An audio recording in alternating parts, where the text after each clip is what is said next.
नमस्कार, good evening. बहुत स्वागत है आप सबका। मैं पुनीत पाठक हूं और आप देख रहे हैं खबरों का महाबुलेटिन न्यूज डिकोड, जहां मिलती है आपको खबर A to Z। हर खबर जानना ही इस बुलेटिन का मकसद है। चलिए शुरुआत करते हैं आज के न्यूज डिकोड की।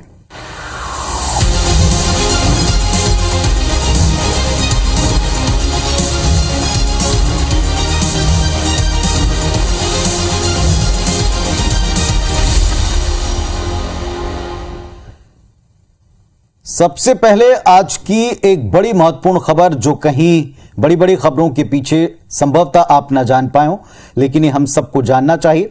भारत सरकार ने नागरिकता अधिनियम 1955 के तहत आज एक अहम फैसला लिया है, जिसके तहत देश के 9 राज्यों के गृह सचिव और 31 जिलों के जिला अधिकारियों को यह अधिकार दिया गया कि वो पाकिस्तान, बांग्लादेश और अफगानिस्तान से आने वाले अल्पसंख्यकों को यहां की नागरिकता दे सकते हैं। इसमें हिंदू, सिख, जैन, पारसी और ईसाई समुदाय के अल्पसंख्यकों को नागरिकता दी जाएगी। इन 9 राज्यों में हमारा अपना प्रदेश छत्तीसगढ़ और मध्य प्रदेश भी शामिल है। इसके अलावा गुजरात, राजस्थान, हरियाणा, पंजाब, यूपी, दिल्ली और महाराष्ट्र भी इस सूची में शामिल हैं।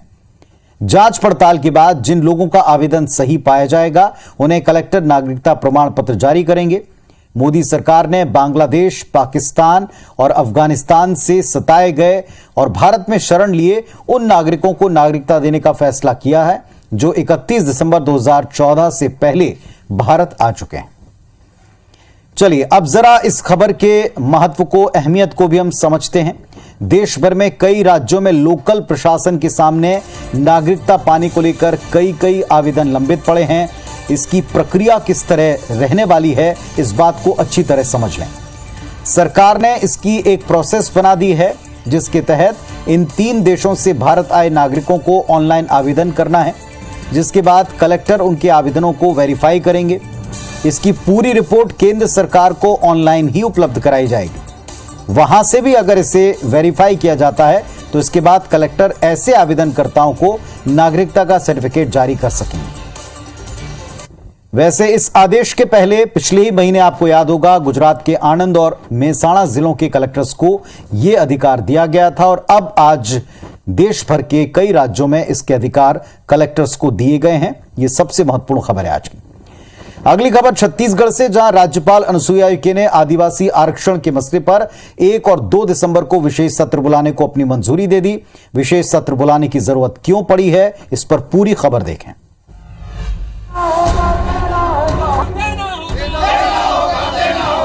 ये तस्वीरें छत्तीसगढ़ के अलग अलग जिला मुख्यालयों की हैं, जहां आदिवासी आरक्षण की कटौती के विरोध में भाजपा ने मेगा चक्का जाम किया। इस बीच प्रदेश की राज्यपाल अनुसुईया उइके ने आदिवासी आरक्षण के मुद्दे पर 1 और 2 दिसंबर को विशेष सत्र बुलाने की मांग को मंजूर कर लिया है। इसके लिए सीएम भूपेश बघेल ने विधानसभा अध्यक्ष डॉक्टर चरणदास महंत को एक प्रस्ताव भेजा था, जिसे उन्होंने राज्यपाल के पास भेजा था। विधानसभा अध्यक्ष को फाइल मूव किए हैं, वो महामहिम के पास जाएगा और विशेष सत्र आहूत करने के लिए हमने आग्रह किया है। 1 और 2 दिसंबर को विशेष सत्र होगा। इधर पूर्व सीएम रमन सिंह ने कहा कि विशेष सत्र बुलाने का कोई अर्थ नहीं निकलेगा, जो पहले हुआ वही अब भी होगा। देखिए, कार्रवाई करिए, विशेष सत्र बुलाने की जरूरत क्या है। सत्र में वही निर्णय होगा जो पहले हो चुका है एक बार विधानसभा में, दोबारा निर्णय हो जाएगा। आप तो अध्यादेश जारी करिए और बोलिए कि हम इसको लागू करेंगे। बता दें कि हाल ही में बिलासपुर हाईकोर्ट ने 32% एसटी आरक्षण को अमान्य किया था, जिसके बाद से इस मुद्दे को लेकर सियासत गरमाई है। बीजेपी, कांग्रेस दोनों आरक्षण कम होने को एक दूसरे की नाकामी बता रहे हैं। तो आप इस रिपोर्ट को देखकर समझ गए होंगे कि सत्ता पक्ष और विपक्ष कोई भी आदिवासियों तक अपनी बात पहुंचाने में इस वक्त जरा भी चूकना नहीं चाहता। आदिवासियों के आरक्षण का मुद्दा छत्तीसगढ़ के लिए बहुत बड़ा है, अहम है। प्रदेश में आदिवासियों की जनसंख्या 30% से ज्यादा है। जरा इस पूरे मसले को हम गंभीरता से डिकोड करते हैं। आप देखें, आबादी के हिसाब से एक बहुत बड़ा वर्ग प्रदेश में आदिवासियों का है, जबकि आरक्षण में बदलाव के आदेश को हाईकोर्ट की ओर से रद्द किए जाने के बाद अब केवल 20% आरक्षण इस एसटी वर्ग को मिल रहा है। और ऐसे में सामाजिक, आर्थिक के साथ सियासी तौर पर भी आदिवासी समाज का समर्थन लेने के लिए इस मुद्दे पर अपना पक्ष रखना या उनको ये जताना कि हम आपके साथ हैं और आपका हक दिलवा कर रहेंगे, ये बहुत जरूरी है। और इसीलिए दोनों पक्षों से इस पर सीधी सियासत है। विपक्ष जहां सरकार पर कोर्ट में मुद्दे को ठीक से न रखने की गलती करने का आरोप लगाता है, तो इधर सरकार कहती है कि बीती सरकार यानी बीजेपी अगर इसको सही ढंग से कोर्ट में रखती, सही तरीके से प्रक्रिया को अपनाती तो आज की नौबत ना बनती। फिलहाल राज्यपाल अनुसुईया उइके ने सीएम को पत्र लिखकर इस संबंध में कार्रवाई की जानकारी मांगी थी, आपको याद होगा, और इसी मुद्दे पर सरकार ने विधानसभा का अब विशेष सत्र आहूत किया है, जिसमें सरकार 32% आरक्षण को लेकर जो भी चर्चाएं संभव हैं, जो भी विकल्प संभव हैं, उन सब पर बात करेगी और विपक्ष इस पर अध्यादेश लाने की जो अपनी मांग है, जिसकी बात वो पहले भी कहता रहा है, वो उसको दोहरा सकता है। अब देखना यह है कि इस पूरे मसले पर जो विशेष सत्र होता है उस तक बयान तो नहीं थमने वाले, लेकिन विशेष सत्र में क्या होता है, किस अंदाज में सरकार अपनी बात रखती है। सरकार ने यह भी कहा है कि वो पुरानी गलतियां दोहराना नहीं चाहती। क्या उन्हीं गलतियों की बहस में सत्र बीतेगा या कंस्ट्रक्टिव कुछ निकलकर सामने आएगा, देखना होगा। अगली खबर मध्य प्रदेश से, जहां राहुल गांधी की यात्रा पर सुरक्षा को लेकर कांग्रेस ने बीजेपी पर निशाना साधा। नेता प्रतिपक्ष ने सुरक्षा को लेकर इस पूरे मामले में संज्ञान लेने के लिए सरकार को कहा है।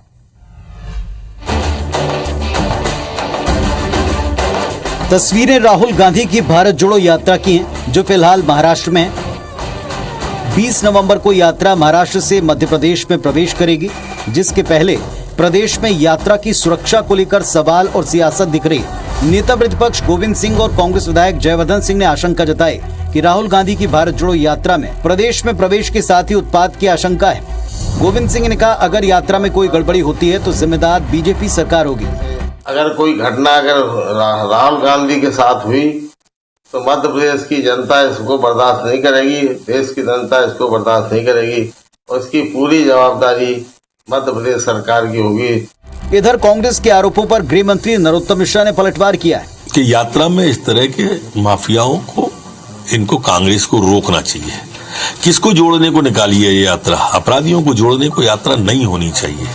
कांग्रेस के मुताबिक आरोपी जीतू गुर्जर के संबंध बीजेपी नेता के साथ हैं। कांग्रेस ने इस संबंध में आरोपी की एक तस्वीर जारी करते हुए दावा किया है। तो अभी यात्रा ने प्रवेश भी नहीं किया, लेकिन इसके पहले ही सुरक्षा को लेकर सवाल उठने लगे हैं। जरा इसके पीछे की पॉलिटिक्स क्या है, इसको हम डिकोड करते हैं आज। राहुल गांधी की कन्याकुमारी से कश्मीर तक की पैदल भारत जोड़ो यात्रा शुरू हो चुकी है। अब तक राज्यों से जिस अंदाज में गुजरी है, इसकी कई तस्वीरें सामने आई। सोच समझकर इसका रूट तय हुआ। इस रूट में अब मध्य प्रदेश पड़ाव के तौर पर आने वाला है। इसे लेकर मध्य प्रदेश में पहले से ही पक्ष और विपक्ष के नेताओं के बीच में सुरक्षा के मुद्दे पर बहस और बयान आने लगे। राहुल गांधी की इस यात्रा में बड़ी संख्या में राष्ट्रीय और स्थानीय नेता, कई हस्तियां भी जुड़ते दिखे। ऐसे में यात्रा की सुरक्षा में अगर कोई चूक होती है तो गंभीर मसला है, ये होना नहीं चाहिए। ये बेहद जरूरी है कि सुरक्षा को लेकर अलर्ट रहा जाए, क्योंकि इससे माहौल वाकई बिगड़ सकता है। लेकिन क्या यात्रा में सुरक्षा को लेकर गंभीर खतरा वास्तव में है, या ये माहौल बनाने की कोशिश के तौर पर लिया जाए? अगर जरा सा भी इस बात का अंदेशा किसी पक्ष को है तो प्रदेश की भाजपा सरकार भी नहीं चाहेगी कि प्रदेश के भीतर इस यात्रा की सुरक्षा के साथ कोई भी खिलवाड़ हो। वैसे भी कम से कम सुरक्षा जैसे संवेदनशील मसले पर राजनीतिक हित साधने की बजाय, इसे हथियार बनाने की बजाय, जो असल मुद्दा है उस पर ध्यान देना चाहिए। कमेंट हो, राजनीति हो, ये चल सकता है, लेकिन सुरक्षा या कोई भी ऐसा न्यूसेंस जो माहौल बिगाड़े, इसे रोकने के लिए कड़े कदम अभी से उठा लेने चाहिए। इधर राजनांदगांव के भंवरमरा गांव में सोमवार को राज्य स्तरीय बौद्ध सम्मेलन आयोजित हुआ, जिसमें हिंदू देवी देवताओं को नहीं मानने की, पूजा नहीं करने की शपथ दिलाई गई। और इस बात के विरोध में आज हिंदू संगठनों का आक्रोश भी चरम पर दिखा है।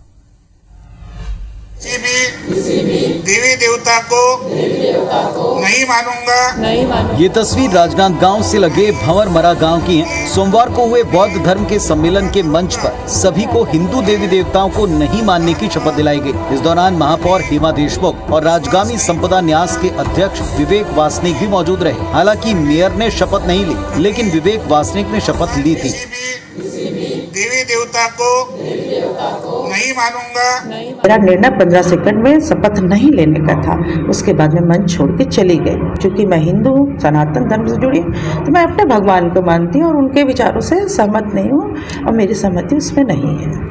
हिंदू देवी देवताओं के खिलाफ शपथ को लेकर हिंदू संगठनों ने बुधवार को आक्रोश रैली निकाली और कलेक्टर एसपी को एक शिकायती ज्ञापन सौंपा।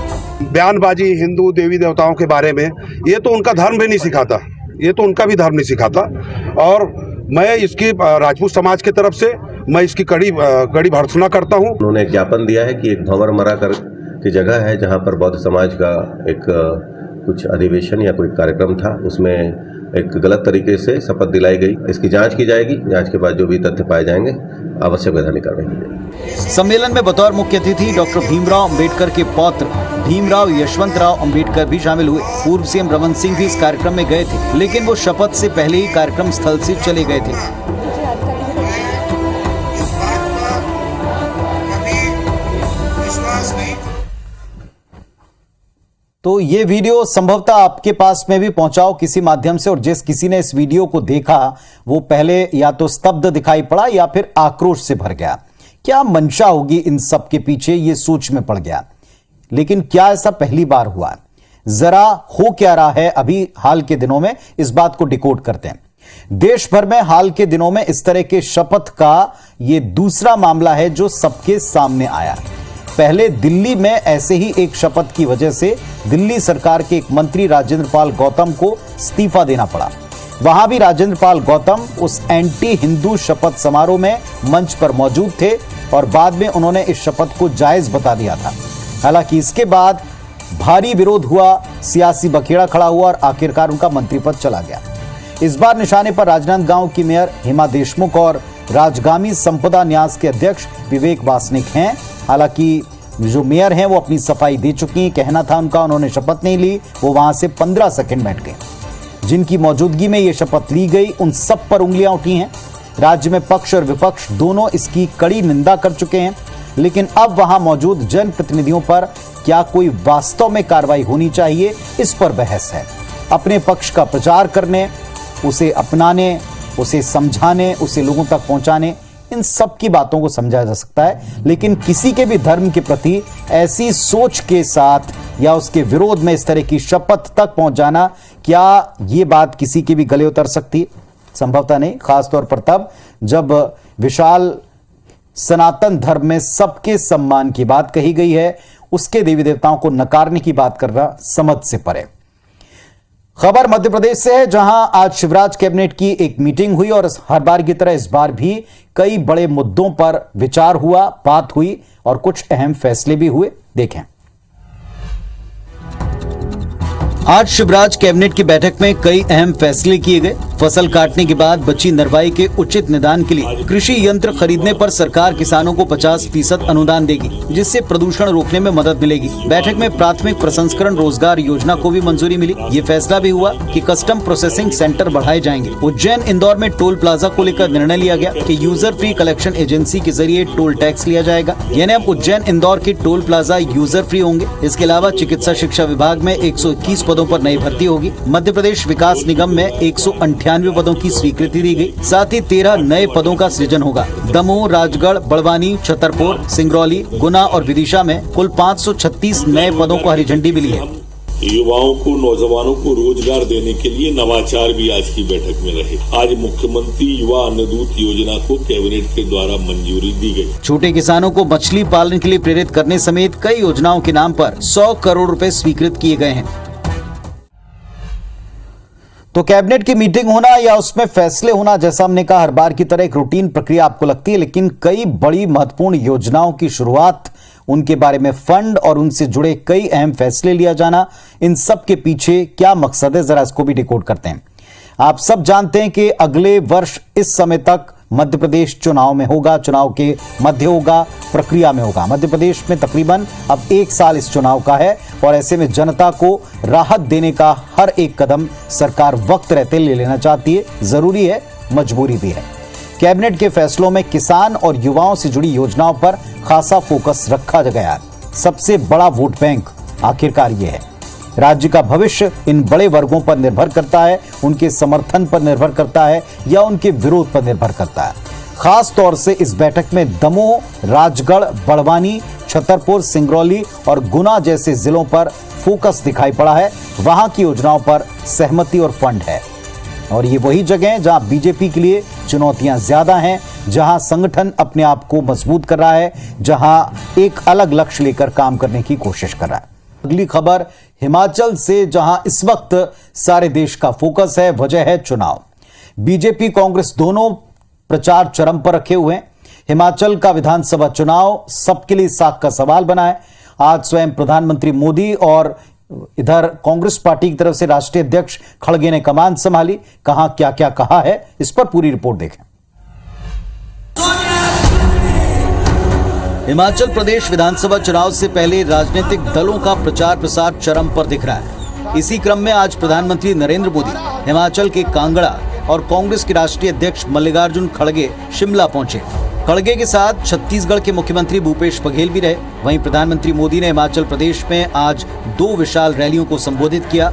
इस दौरान पीएम ने कांग्रेस पर जमकर निशाना साधा। उन्होंने कहा, कांग्रेस हिमाचल के विकास की चक्की को रोकना चाहती है।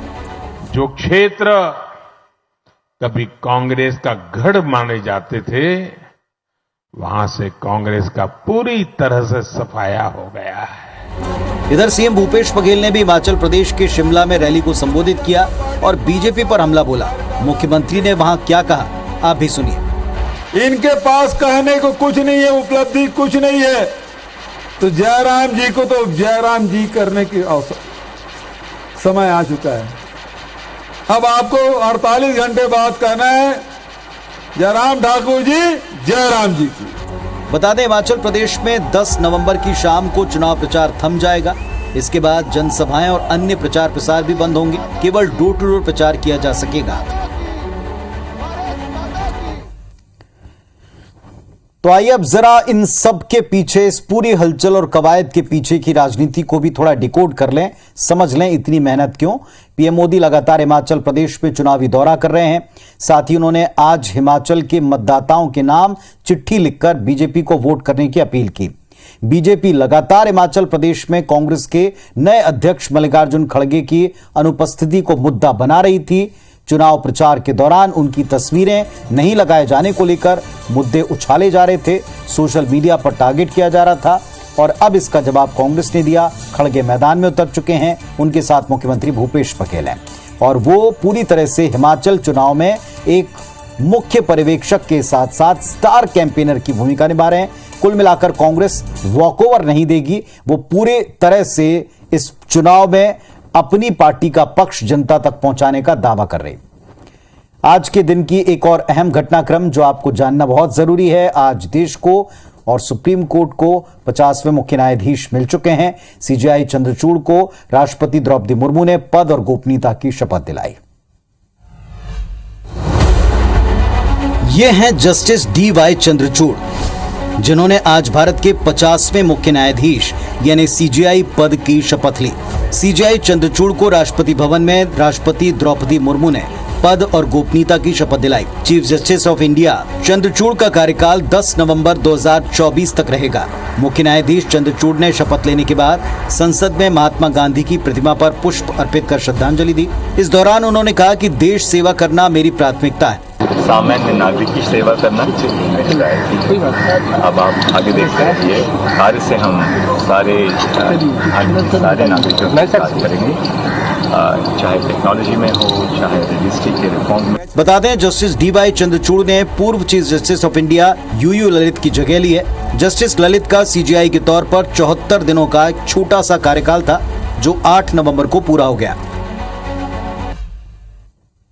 आज के न्यूज डिकोड में बस इतना ही। खबरों और अपडेट्स के साथ साथ ये आपको दूसरों से आगे रखने वाला शो है, आपका अपना शो है। इस पर आप अपनी राय, प्रतिक्रिया, सुझाव मुझ तक बेझिझक पहुंचा सकते हैं। फिलहाल अपना और परिवार का अच्छे से ख्याल रखें। नमस्कार, शुभ रात्रि।